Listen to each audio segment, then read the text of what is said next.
alle sammen, og velkommen til min nye YouTube-kanal. Mit navn er Kenny, og jeg vil gerne, du kan. Det håber jeg i hvert fald på, at jeg kan.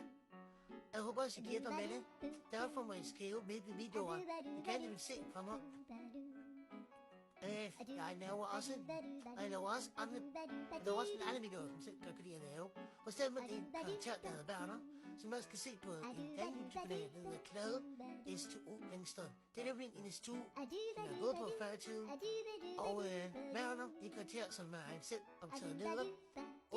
Og meget sjov. Og nu er jeg fortsat på YouTube på min anden kanal, og på TikTok, som hedder Kenny Werner. Jeg har ikke lavet YouTube før. Jeg har godt lidt nervøs. Jeg er ikke vant til at foregive mig YouTube, men på TikTok er jeg meget vant til det. Jeg ved på forskellen på TikTok og YouTube. Så derfor er jeg lidt nervøs. Okay, det. Men alligevel, jeg håber, at I vil godt imod mig. Og se mine sjove videoer. Så er vi bare Kenny, og ikke Werner. Og det er der min intro-video. Vi ses selvfølgelig, og have det godt.